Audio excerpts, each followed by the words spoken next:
Brian, or is this good? Everybody?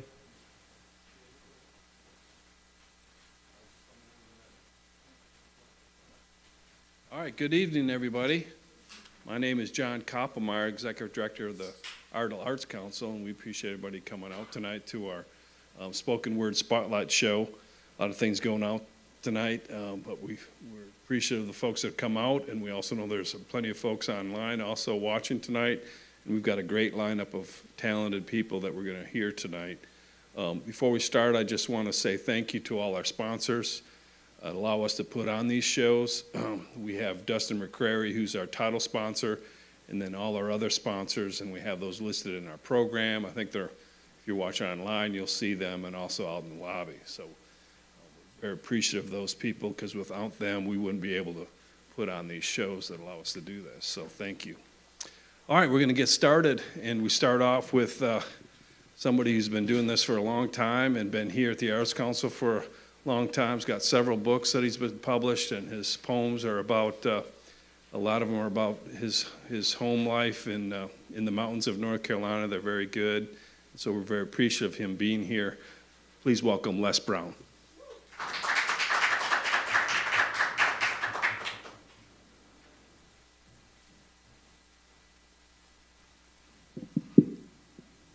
Thank you, John, and thank for inviting us tonight. Glad to be a part of this event.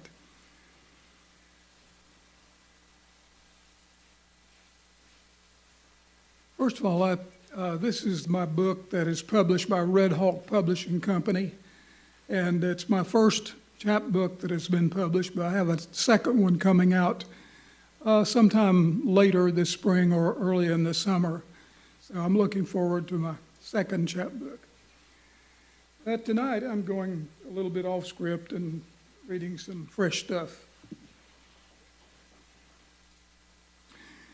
I guess everybody here knows or has heard of or knows Carol Channing. She passed away not too long ago, so I thought we might read a little thing about Carol Channing. This is called Upon Dining with Carol Channing. A great head of bleach blonde hair curling round her face, broad mouth, wide-set, large, round, sparkling eyes. Too much makeup, just perfect for Carol Channing. 2 tables away from us in the Cellar French Bistro, West 47th Street in the Great White Way. She looked just as expected. We couldn't help but stare at her. She didn't notice us because she was Carol Channing. I thought of going to her and saying, "Oh, hello, Dolly." She ate with expected vigor, smiled that Carol Channing broad-teethy smile among her comfortable companions. We ate slow, glancing until ogling at her departure, draping an ermine stole around her sparkling cloche, swinging from view her small audience with no encore.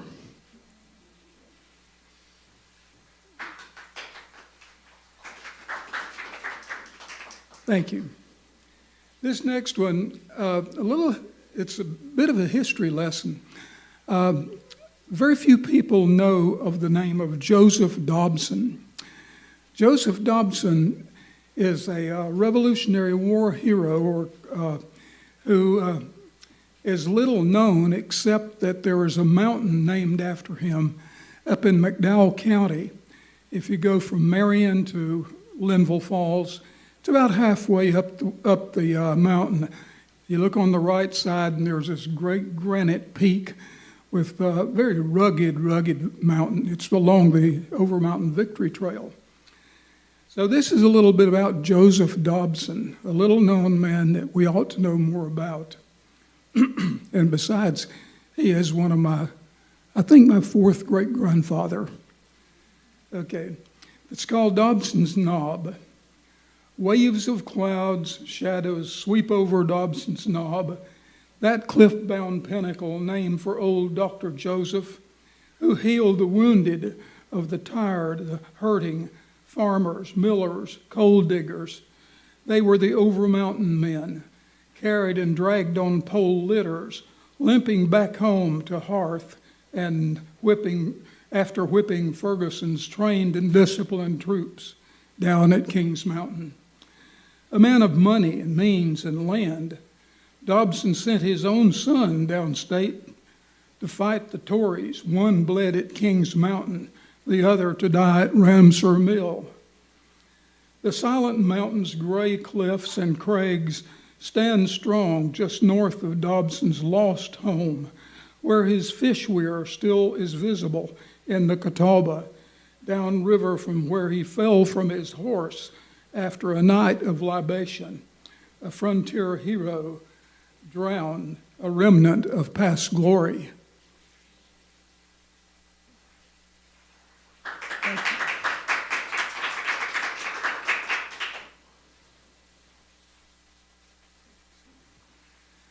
Okay, this one is called Vanishing.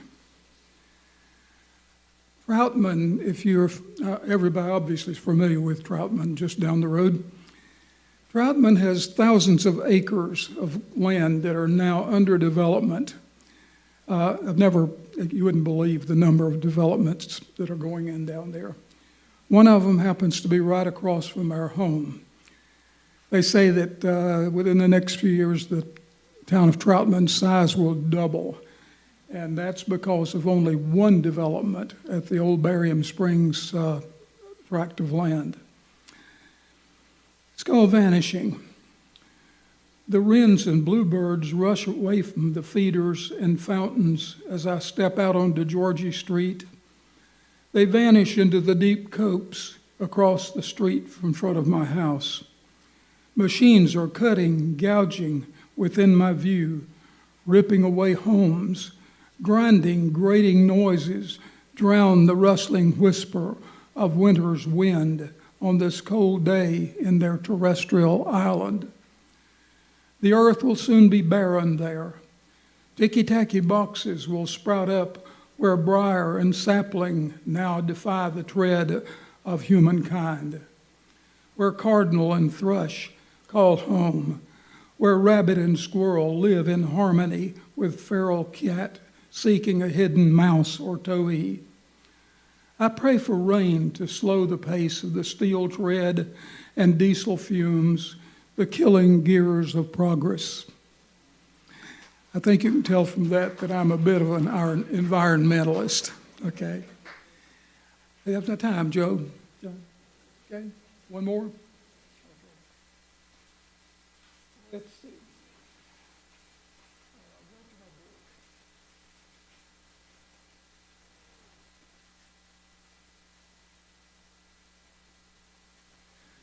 Okay, this is a poem from my book.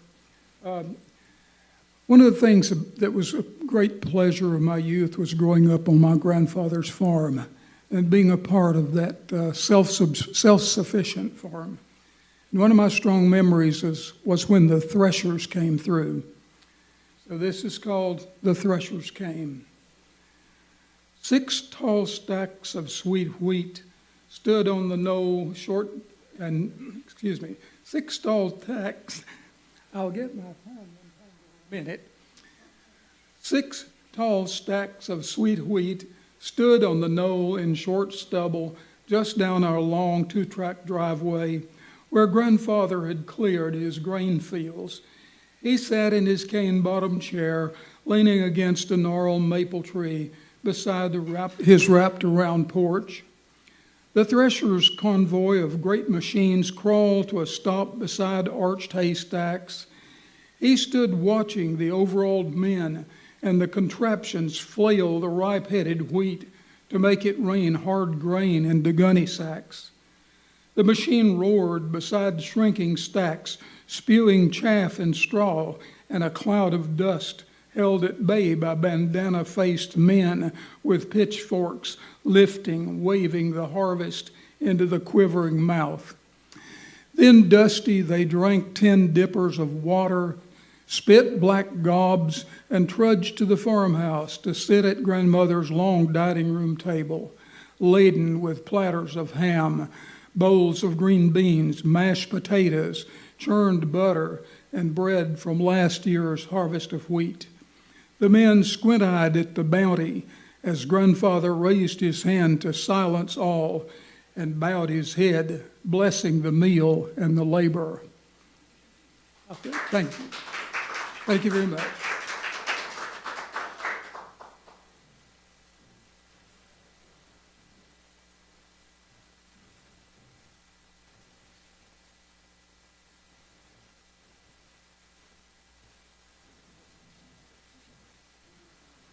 All right, that was Les Brown. Let's give another applause for Les.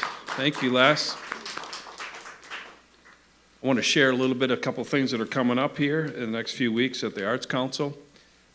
Next Thursday, May 5th, we have Scott Miller, a singer-songwriter, who will be performing here. And then May 11th will be our Iredell School's Scholarship Arts Show reception. We're having a scholarship show for middle school and high school students of Iredell Statesville Schools. It'll be put up next week, and we'll be awarding scholarships to those students, and we'll be doing that reception on the 11th, so check that out as well. All right, our next performer has been here once helping out his brother. He was here. He's also a visual artist. He's got some great art, very talented young man, so please welcome Brandon Carr.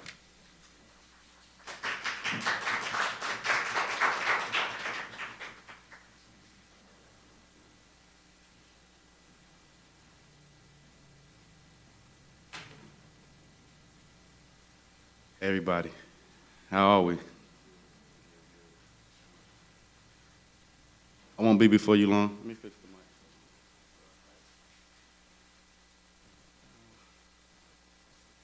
the mic. Yeah.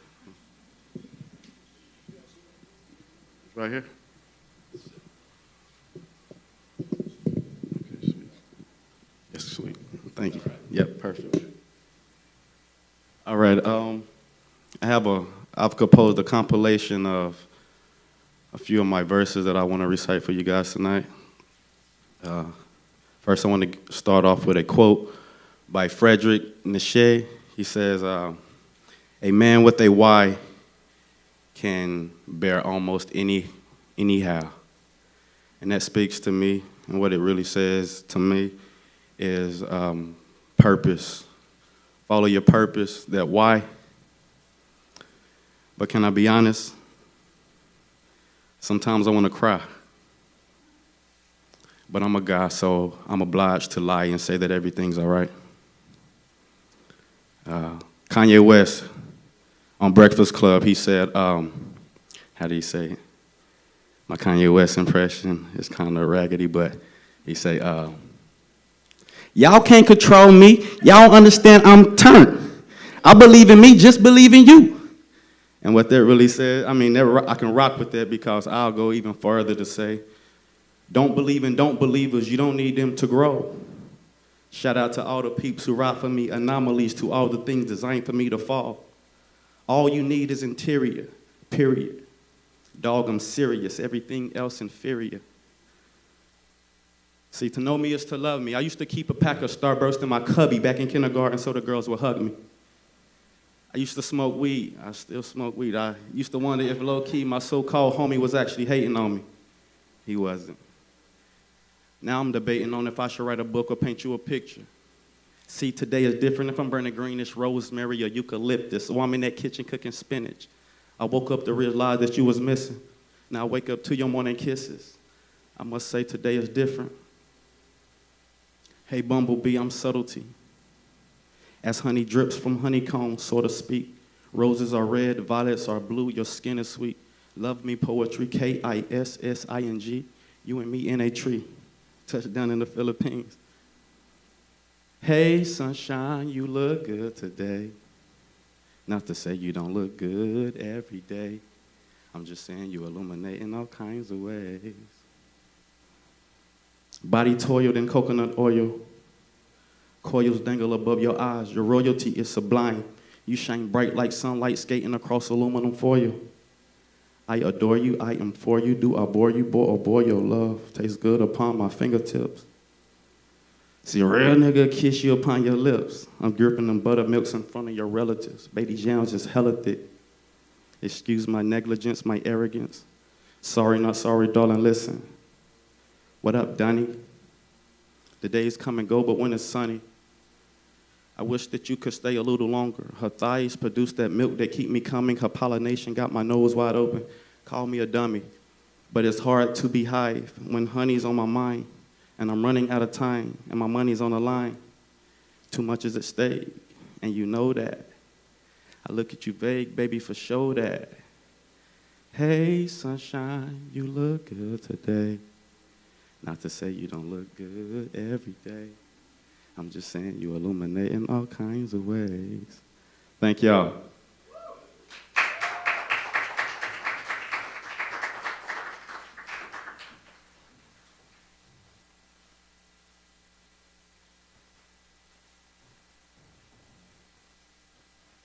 All right, let's give it up one more time for Brandon Carr.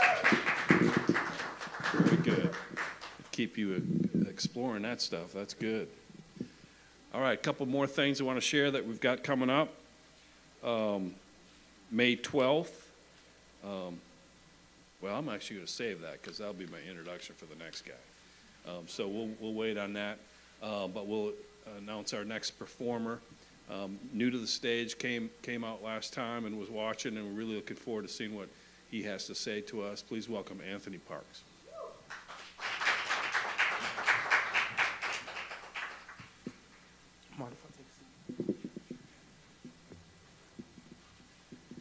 How you guys doing? My name is Anthony Parks. I'm not fortunate to public speaking, but just thought I'd speak my piece today. Can I tell you something? Can you not tell me I'm tripping? Never mind, fuck it. Just like you never cared to listen. When these niggas broke your heart, who was the one there to fix it? But you can't see I'm tired of loving you from a distance. Like the times that you was in the bathroom crying. You said you fine, but I came in because you be lying. Or them days you gave up and felt like dying. I was there to make sure that you kept on trying. Because I've been by your side. I've been down the ride. But I just feel like there's something that you never realized. You say you need time, but never tell me when. You say you need space, but the universe never ends. When I say I need love, I don't want it from them. But you don't realize I want to be more than friends. You're an angel in disguise. I see the pain in your eyes. Unlike these other guys, I want more than between your thighs. When I say I need love, I don't want it from them. But you don't realize I want to be more than friends. That's the end of the first one. It's called More Than Friends. This second one is called Milk and Cookies. If you ran by me, would you stick to me? If everything was going all right, milk and cookies. If you didn't take it from me, if you never took it from me, my heart would be somewhere in a dungeon, wishing, longing, for somebody to hold, for a place that's not cold, somewhere that's warm, moist and beautiful, like the end, more than just friends. What if my heart, you never took it? What if everything was still milk and cookies? Would you feel me? Would you hug me? If I was ugly, would you love me? If I spazzed, would you be mad? If I told it how it is, would you be sad? Of course. That's why I put my feelings to the floor and let you flourish. I put my pride to the side and I adore you. Love in all kinds of ways. We all soaring. Flying every way and it's still storming. Would you still love me? Would you still hug me? Would you look at me differently if it was the old ways and I was still the thug me? What if you never took it? my heart, what if everything wasn't milk and cookies?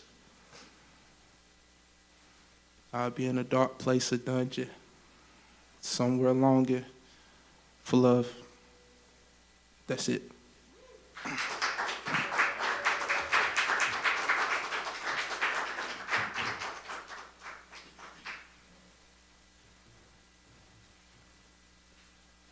job, Anthony. Is that the first time you've been up on stage and done this? Oh, well, that's good. We'll have to get you singing too. That was good. Yeah, very good. Thank you, Anthony. All right, so next we've got up, gosh, do we call her the queen, maybe, of our local poetry scene? Our next performer has done tremendous work, and she has several books out. One right now, right, Joyce? What's your book right now that you've got out?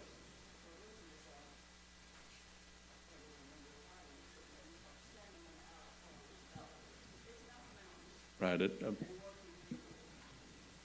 which is very good. I've heard several pieces she's done of that, and she's going to do a big favor us tonight. She's also going to pull out her banjo and do a little stuff. So, please welcome Joyce Brown.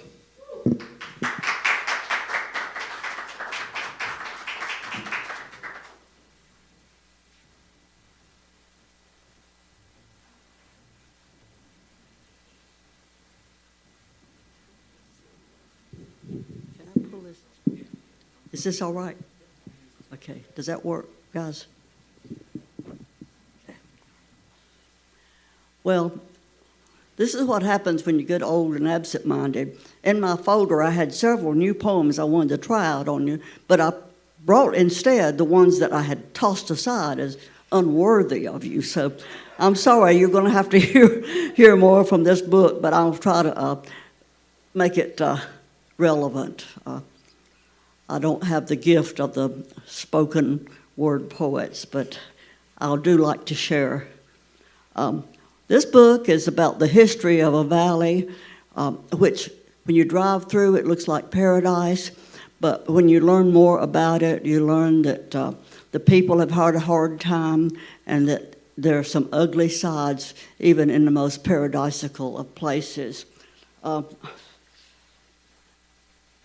Get past my accolades.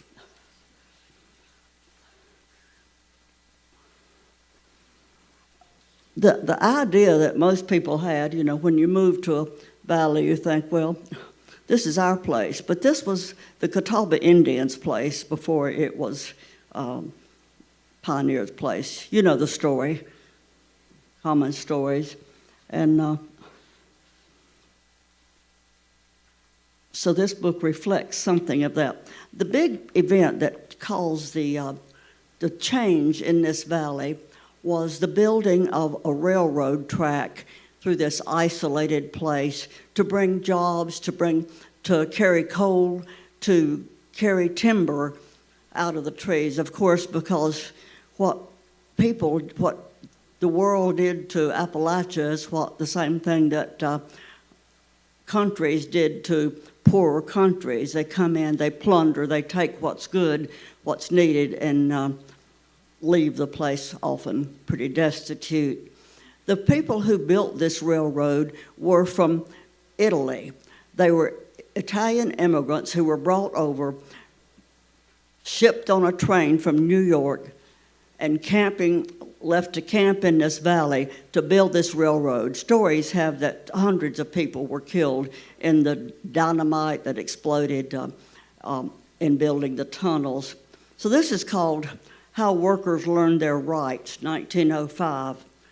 In a burial plot designated for slaves and descendants in the woods on Honeycutt Mountain below the railroad tracks, built by Italian immigrants shipped to New York, down to the Carolina mountains to blast and dig the tracks, to carry coal out of Virginia to the coast. 5 unnamed men lie buried, lost to their descendants. They mustered strength to demand payment for their work. Locals were deputized. The mining camp was stormed. Bodies were buried, everyone went back to work. It's an old story, isn't it? Let me try to look. I'm sorry, I'm at a loss for my stupidity and not bringing the right folder, but I want to tell you a little bit about what happened to that valley. Beautiful farms cannot be sustained as the land is chopped up to descendants and as factories come to bear. So what happened is these people went to work in furniture plants and cotton mills and stuff like that, and just sort of tended their land as best they could. But after a point, the conditions in the cotton mills were so awful that the people decided to strike. If you know anything about North Carolina history, North Carolina had a big tumultuous time in 1929. So did South Carolina and Tennessee. All of the cotton mill workers said, enough is enough. You're pushing us too much. You're not paying us enough to feed our children. And so I want to read a couple of poems based on that strike. This is in Marian.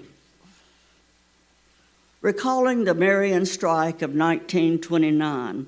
The women were the worst, Mac said, his old voice quivering in bitter memory. They'd call you scab, yell, suey, suey, suey, in your face. Aunt Sally tried, cried Mac, tears ponding in his old eyes. She kept the factory going when the place was overrun with too much cloth and them wanting more pay. Nothing to do but close. They never stopped, marched, cooked the shabby meals, took turns tending babies, propped up plyboard homes when the mill owner kicked them out of their homes, ate prepared meals on their cook stoves and slept on corn shuck mattresses. Nothing to do but fight for those kids in shanties, sating their gnawing guts with fatback and mush. You ever eaten fatback? I'll do one more about that and finish up with this. This one's called The Burial. Again, when this strike occurred, the sheriff and his deputies, he deputized some local thugs, went down to where the strikers were, told them to go home, and somehow in the process, something stirred up, and the sheriff and his deputies fired on this crowd, and 6 of the men were killed, shot in the back. Of course, they were found not guilty and got off with it. The Burial. From this song. 6 workers of the textile mill in cold blood were shot down. From Welling and McGee, the Marian Massacres, 1930. After the coffins were carried down the street and Sheriff Adkins was declared not guilty, everybody went home to forget or left the county or the state. Let Welling and McGee lay the story down on a 78 in West Virginia. Hide their names. They did have to publish it under a false name. They were afraid. It's ever the same old story for the laborers of our land. They're ruled by mighty powers and the riches they command. They were from mining country, knew about bosses and men worked to the bone. Later, the careless superior scholars sneered scholarly insights. Their song was too vaudeville, too preachy, a footnote to be buried, an old song to a rusty tune, outdated like the dead men whose names are carved on a square stone behind a chain-link fence where blood rots in the ground. Now,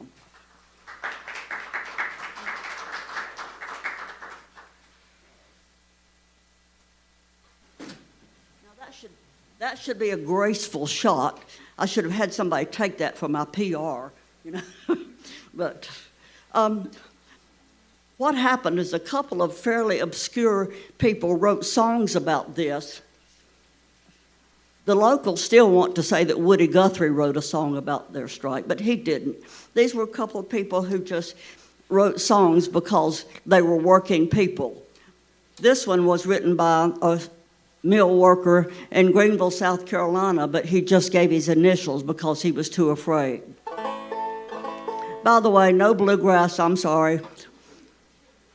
It's just, this is not for talent. This is not for showing. This is for sharing. Otherwise, I couldn't be here, okay? Well, they held a strike in North Carolina down at the Marian mill. Somebody said to the sheriff to come on down to the hill. Well, the sheriff came down to the strikers, and he brought all his men along. Says, boys, you better get to work now. You know that this is all wrong.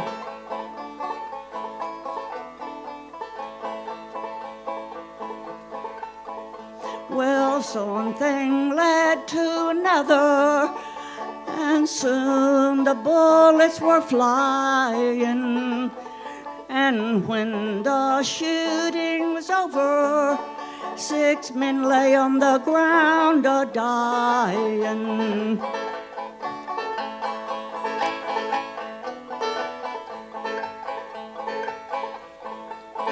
Well, people, labor needs protection.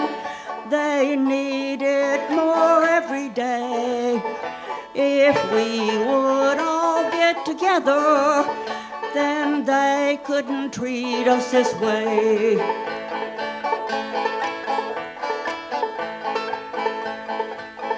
Well, I hear that whistle blowing. I guess I'd better run along. I work at the factory. That's why I wrote this little song.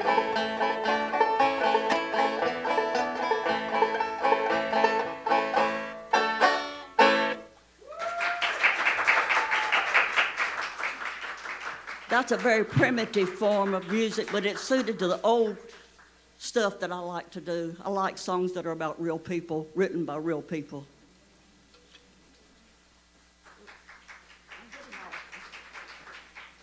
Sorry.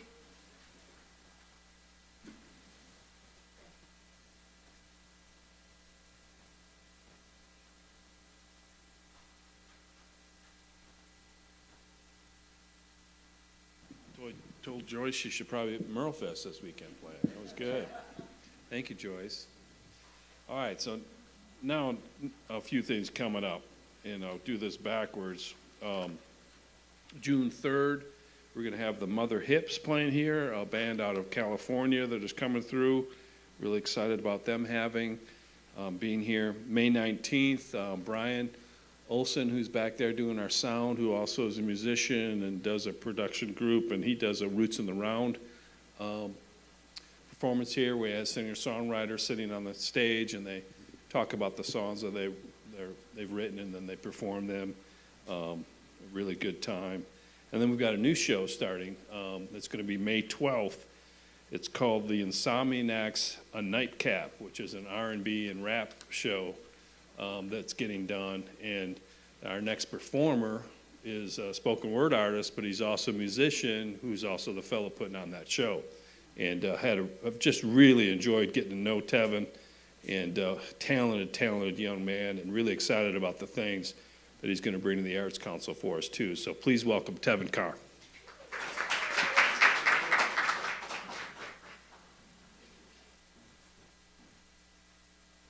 Check. I might sit down. I'm a little under the weather, y'all bear with me, but it's good to be here. Yeah, me and John, we getting close, we tight. And I'm enjoying this company, I'm enjoying us playing and what we got going on. This first one is called Collide.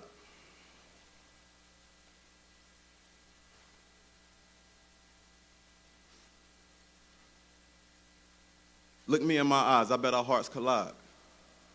Spirits will ascend when the stars align. Baby, you look so divine, the raw got me feeling so sublime. I ash and take a Pikachu and Pokemon. Can't catch them all, you Blastoise. Just call me Sang Son, cause your soul is mine.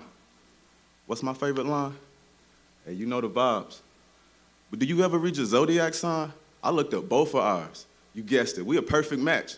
It said you might be holding back. Can't help but to get so relaxed. We vibe, it's like our souls attached. I stare, you like, wait, what you looking at? But when I say, you just so fucking fine, you be so taken back, I'll never ask. Fuck the time difference. Ain't no looking back. But what is that? A suit and star? Just make a wish, that's what you are. I make you flood my Noah's Ark. Well, don't get me started, you so damn fine. I wish I had a garden. I'll plant a whole field of y'all. Ain't no fears, because I done seen it all, baby. Let's collide. Thank you. All right, I got to stand up for this next one. I'm going to stand up for this next one. Okay, so I'm kind of like a hopeless romantic, and I like to write a lot of stuff about just being a hopeless romantic, because I feel like once I've written about it, I can laugh at myself, and when I laugh at myself, I kind of get over it, you know, and I'm able to just live life like I am. And I found myself stuck in a friend zone with a particular crush that I had, and I was trying to get out. But I felt like the only true way I was gonna get out was for me to find peace with being in, and the only way I was gonna find peace with being in was to write about it. So this is a song I wrote. The piece I wrote about it. It was a song, but I turned it into a piece. It's called Thought I Would.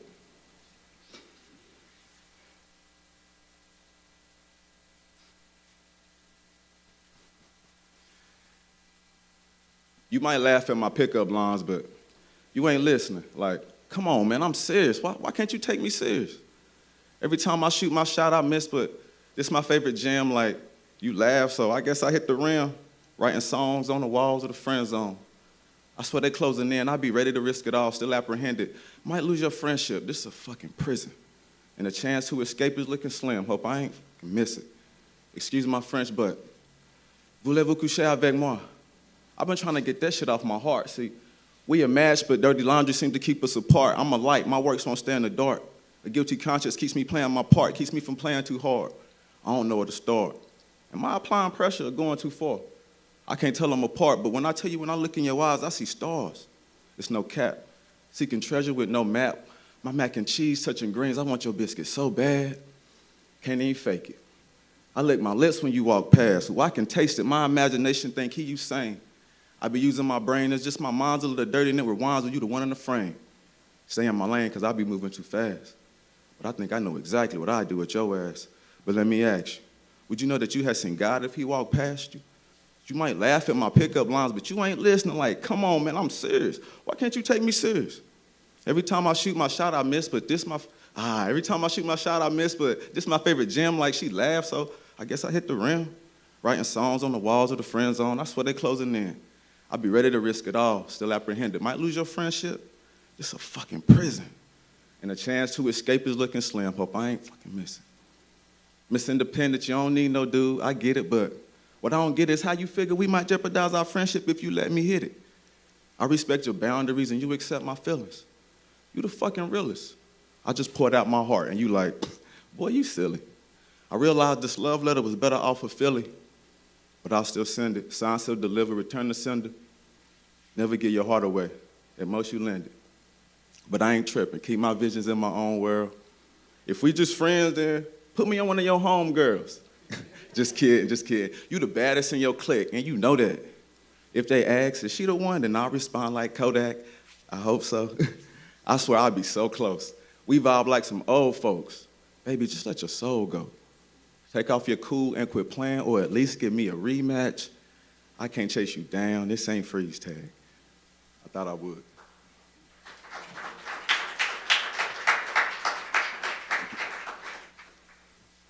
Thank y'all so much.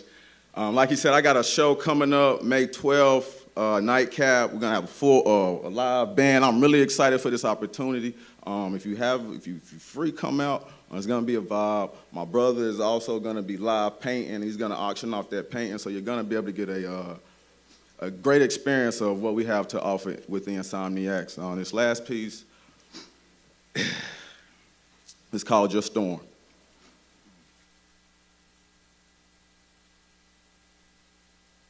Umbrella, umbrella. Storm won't last forever. Bad days change for the better. I know the wind might blow, but mama ain't raised no feather. You Teflon leather, but I'm still getting better. I gotta stay calm when I'm fed up, but the devil won't let up. I look to the heavens like, Lord, I got a question. Did you set my dreams on never? Yeah, time is of the essence, but what is the essence of me spending all this time learning lessons? I'm like, where are my blessings? Till I realize there ain't no difference. Can't compare mine to the next one. Lord, keep my eyes on my vision. But make sure it matches your will. I was praying for peace when I needed a sword and a shield. Boy, you won't grow till you heal. No cap, might pray but won't kneel. God know my heart, I don't like how that feel. I can't enjoy life without posting the real. Feel like I can't build if I pay all my bills, so I'll pay myself first and hope that God will make the rest work out. Like, Lord, if you saving the best for last, then just say that. I won't hold my breath for now. Thank you.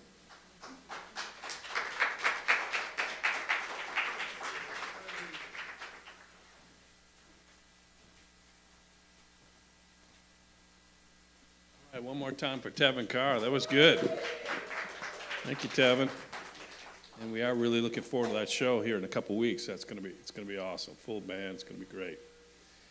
All right, so now we've got our featured performer that we're excited about having. He came here, I guess it was about a year ago now, and just blew us away. And since that time, to be honest with you, when he came, I had no idea who he was. He was just good. And then I was looking him up. Well, heck, he's 2019 National Slam Poetry Champion. Is that right, Jay? Am I saying that right? And then just last week, he was awarded the first poet laureate of Charlotte. I mean, what an honor. And maybe it might even be his first performance. I don't know, maybe the first couple anyways of after being named that. So what a privilege for us to have him here. So please welcome Jay Ward. It's going to be great.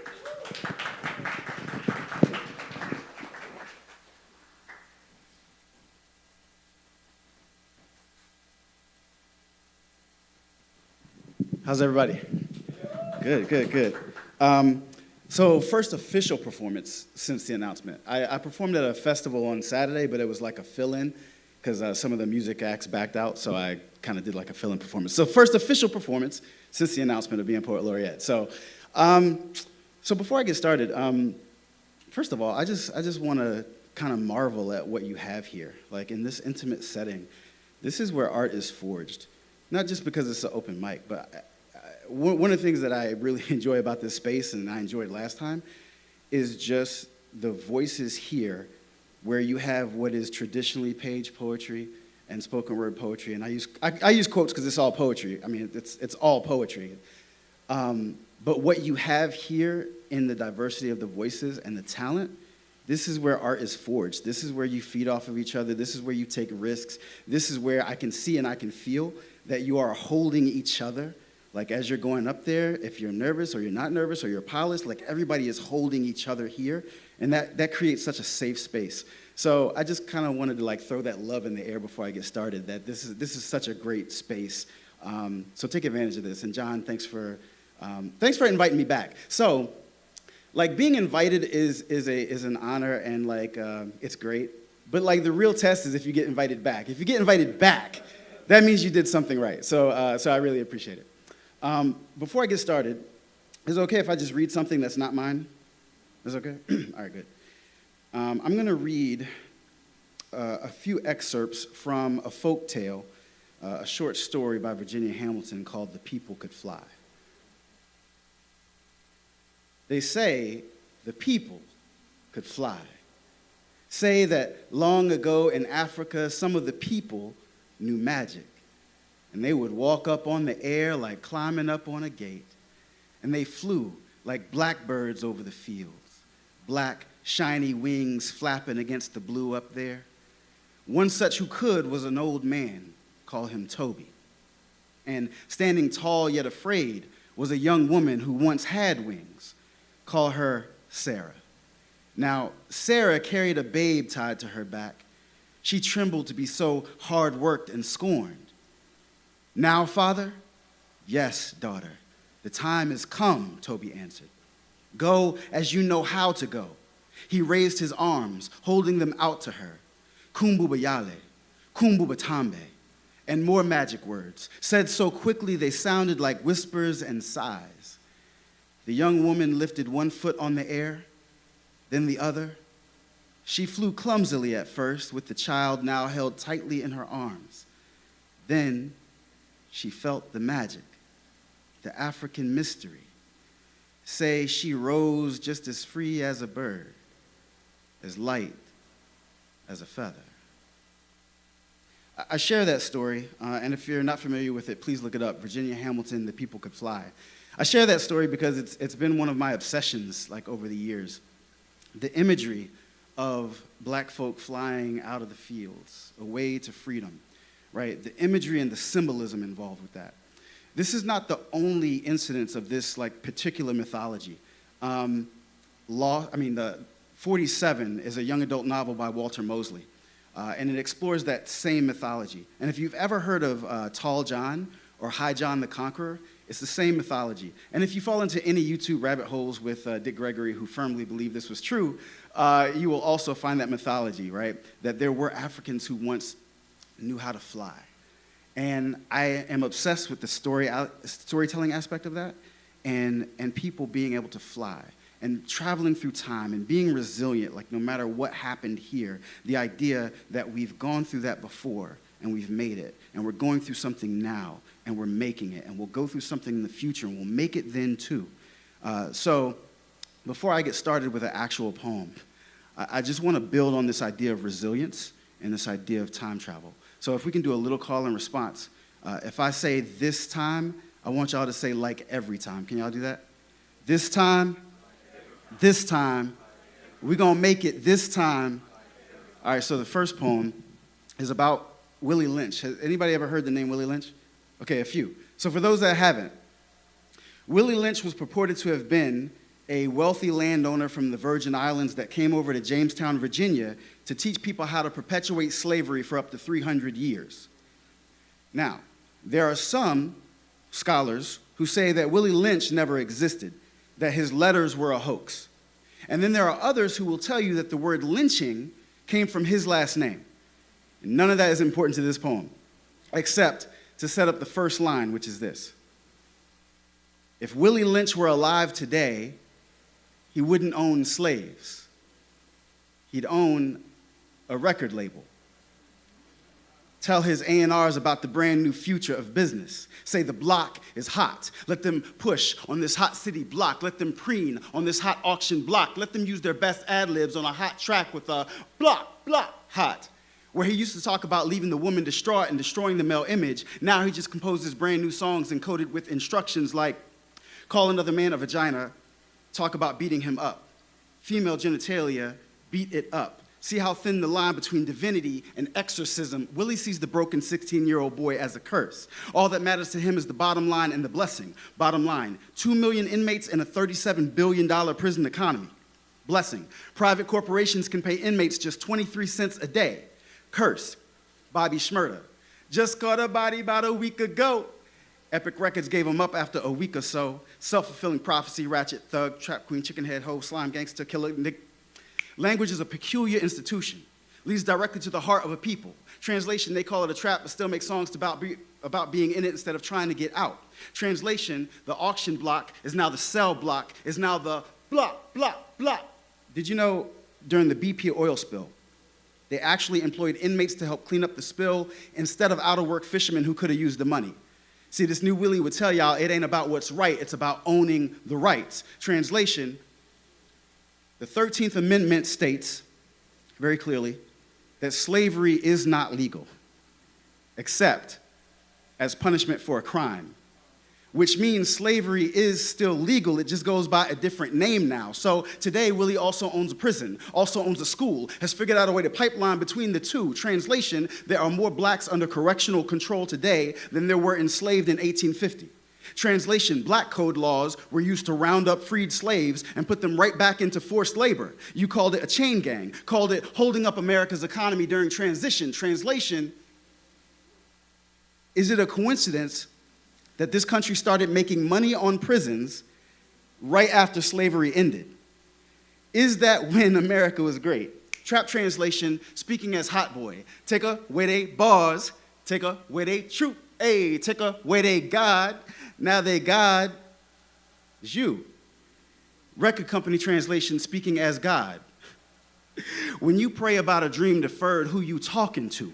You just lank stun, raising suns in the darkest hues. That ain't no song you sing, ain't no suggestion, that's marketing 101. Your target is your weapon. So welcome to Willie Lynch Records, where you will either buy the product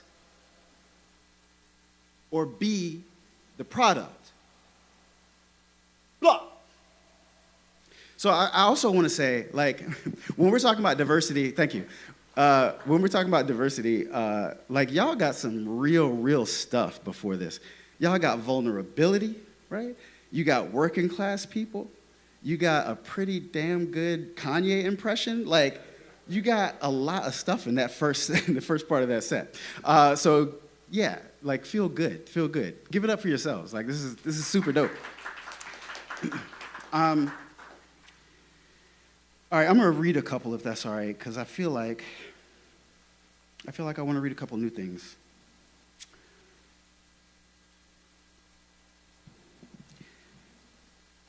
So this is newly rewritten, but I had an older version of it, which comes into play as I read part of this. I am using this poem as an excuse to talk about my kids. My youngest girl, Tisha, turns 26 this year. Mike turns 28. Drea turns 30. This is the part in the old part of the poem where I would say, oh, I don't look like I got kids that old. I know, right? But I got grays and everything now. So usually when I tell people their ages, I just shrug and say, you know, black don't crack. What I don't normally tell them is the kids are not biologically mine. Because what does biology have that 16 years of haircuts and doctor's appointments and tea parties and bullies and tutoring don't also have? What does biology have that awkward birds and bees talks and first visits to the makeup counter don't also have? See, this is where me and biology be beefing. Because I say to biology, I raised them, so they my kids. And biology want to talk about, oh, but you weren't there the first 5, 7, and 9 years. And I said, yeah, but I've been here the last 20.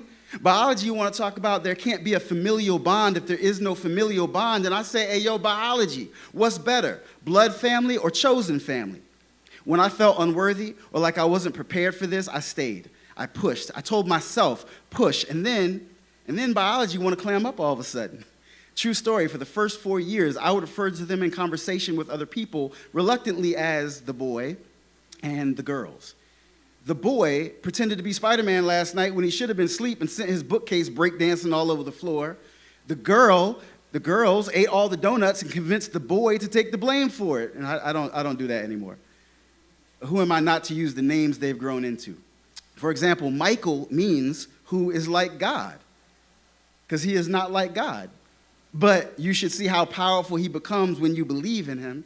Andrea means courageous and womanly, which explains how she can leave a baseball-sized bruise on the boy who tried to bully her little brother and still tear up during every episode of Say Yes to the Dress. And Natisha means inspired messenger, which really just means she likes to talk a lot. Like a lot. But you are better for having heard her. Did you know there was never a time ever that any of them ever said to me, you ain't my father? Not when I yelled at Courageous when she accidentally left her social media page that she wasn't supposed to have, logged in, and I read through all those DMs. Not that time. I grounded Inspired Messenger for lying to me about how she got that iPod. Not when I made Who Is Like God do push-ups until his muscles trembled feverishly at his own weight for knocking over that bookcase. Not even when they've seen me make mistakes or jump to the wrong conclusions or handle things the wrong way or cry like my life just broke open in front of them. I'm telling you, biology ain't got nothing that love don't already have. Biology said to me, peace, nah. Biology said to me, hey, yo, peace, nah. Biology said to me, okay, listen, your oldest girl is about to have a baby girl right in the heart of this pandemic. Her body will reflect and refract, and I'm going to whisper, push. And every conceivable miracle will be right in her palms. And that's how biology and I stopped beefing. Because I have a granddaughter, y'all. Her name is Noah, a little miracle thicker than blood. And the name Noah means peace. And yes, there's been a quarantine, and a pandemic and racists doing what racists do. But in the middle of all of that, I wrote this poem just to say that I love my kids and that black don't crack and that you can do it. Whatever it is, whatever necessary thing you're struggling with, whatever bond, whatever self-doubt, whatever emotion bubbles up when you hear someone say that biology ain't got nothing that love doesn't already have, whatever that means to you, in the midst of all this craziness, you can accomplish every conceivable miracle. I'm saying you can push. I'm saying you can push. I'm saying we can all push. Let me check in with y'all. Y'all good? We gonna make it this time? Like every time. This time? This time? All right, we're gonna come back. Anybody here ever heard of Mark Rothko? You have? It's okay, you can be audible, that's good. All right. So at the Mint Museum coming up, I was asked to write a poem about these Mark Rothko paintings. And if you've ever, I don't know if you've ever been to the museum or if you've ever seen like the stereotype of people in the museum, and people are standing at like really abstract art, like, you know, color blocks, and like half of us would say, what is that? But then you have people that are staring at it like, man, this is so amazing. This is so great. I can see trees and I can see yesterday's plants. Like, you know what I'm saying? It's that kind of, it's those kind of paintings, which is not to diminish his paintings at all. He's a genius. But that's the kind of work it is. That's the kind of painting it is. So I was asked to write a poem about it. And I'm going to tell you one thing about Mark Rothko that I think is super cool. When he did this kind of inspired after World War II. And the world was in a really dark place. And he felt like people needed to reconnect with the human emotion part of things. So he wanted to create this abstract thing that was somehow completely human. So the artwork is kind of rectangle and standing horizontally and very low to the ground so that it mimics the human shape. And he wants you to stand right up on it. So your whole field of vision is nothing but the paint and the art so that you get absorbed in that, right? He was also known to not sell his work. Like if somebody didn't react properly to the work, he wouldn't sell it to them, which is hilarious to me. All right, so here's the poem I wrote. It's very much still in process, but I feel like we're kind of family here. So all right, cool. All right. A painting is not about an experience. It is an experience. Mark Rothko. I'm not asking you what art is, your opinion. I'm just asking you to lean in, see the form. Pretend the resolution is pixelated to the point that this room is its own landscape, and all of us, though different, make up one block of color. We're zooming in. We're seeing the flaws and imperfections melt into a blur of yellow and orange, and everything is primal. We're all a poem. We're all a visual nesting doll of poetry gone awry. Trying so hard to understand each other, but at the same time, holding each other at arm's length so we don't have to see the art in ourselves. How working 2 shifts, rushing home to say goodnight before the youngest drifts off, and rushing to a fertility doctor with a prayer tucked into held hands are both happening on the same canvas. How we are melting. We are, by necessity, a combined experience. The last slice of pizza is right here with the rent check. The mask we keep wearing even after it's optional, and the mask we threw away as soon as it became optional is right here with the realization that I don't have living grandparents anymore, that I gravitate towards that generation like Grammy's peanut butter cookies could live again through their aged hands. We're all a poem. We're all melting into a blur of go to work, pay bills, hold family, protect family, keep our guard up, keep our hands up, keep our mind right, fight through this line at the grocery store. Go, pay, hold, protect, keep, fight. We are melting away from each other and into each other at the same time. I'm not asking you what art is. I'm asking whether life's beguilements have distracted you from what it means to be art, to hold it, the beauty in yourselves and those around you. I'm asking you to lean in, to see it, to say, yes, I am one part of the whole. I see that all of us, though different, make up one block of flaws and imperfections, a blue, a blur of yellow and orange, everything primal at a basic level. Isn't that what art is? Insignificant little dots of ink or graphite or paint, tiny pixels reaching out and touching each other for the first time, melting into each other and showing us a bigger picture. Figuratively, To hold someone at arm's length means to keep a safe distance, to avoid intimacy. But literally, Mark Rothko wanted each beholder to stand just a few feet away from the painting so that it took up their field of view and they could experience emotional responses to color and shape. This means he believed that holding something at arm's length was actually a good thing. And if that's true, then maybe that was Rothko's point all along.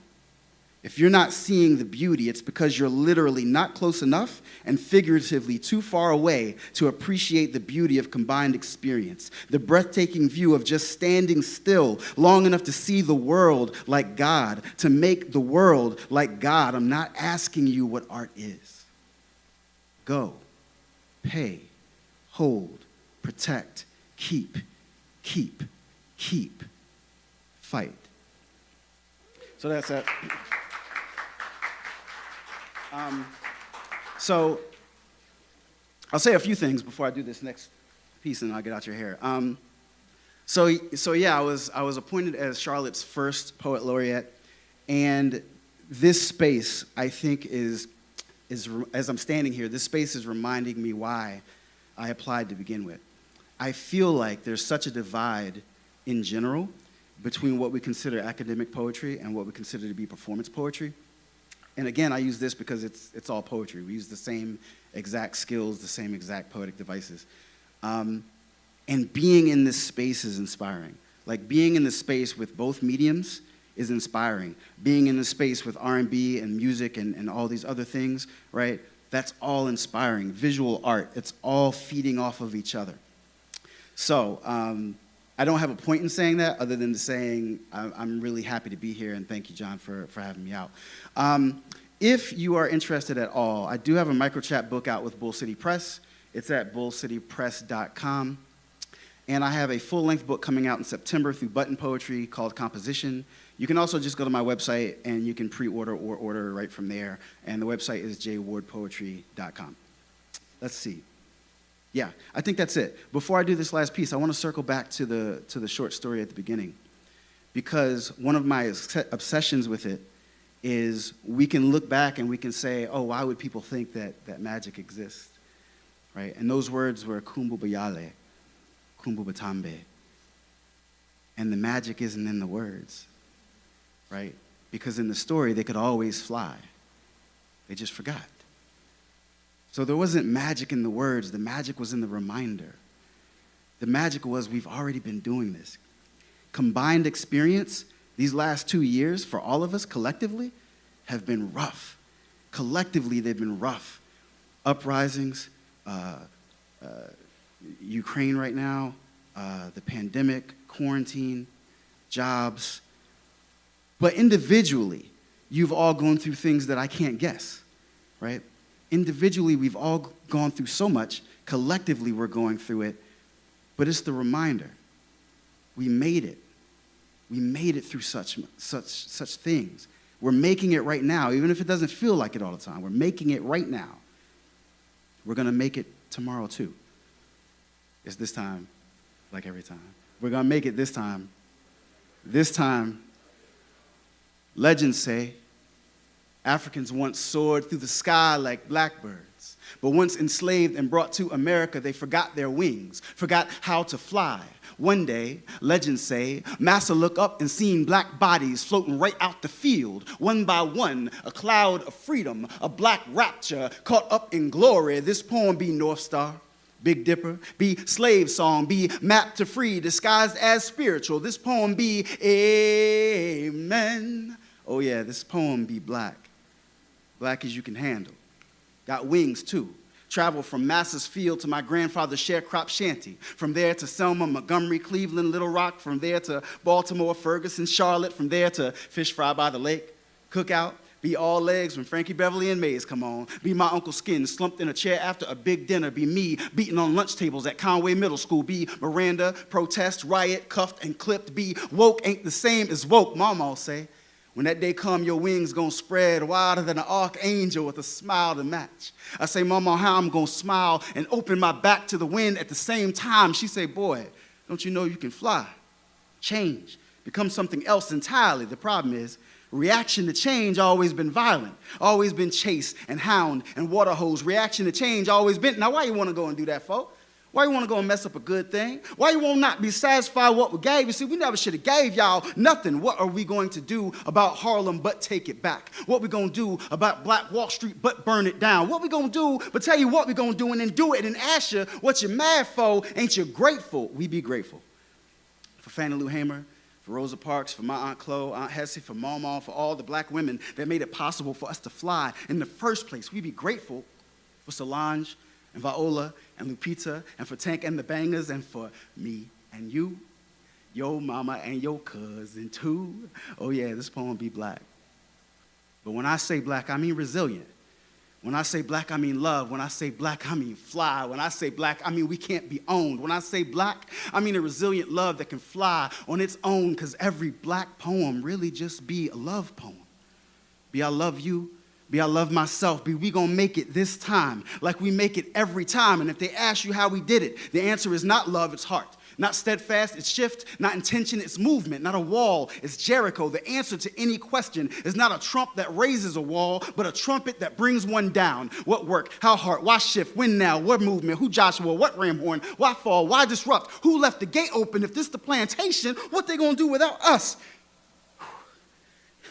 Look at this view. How we get up so high after being brought so low. Cover so much ground. Ain't we beautiful? Oh yeah, you got wings. You all got wings. Just because they forgotten or called home or cuffed or clipped don't mean you ain't been flying.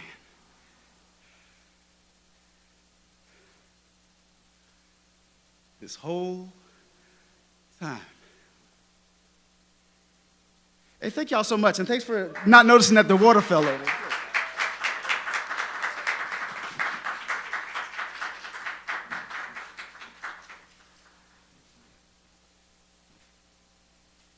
That's the Charlotte Poet Laureate right there, Jay Ward. Pretty dang good. Let's give him another round.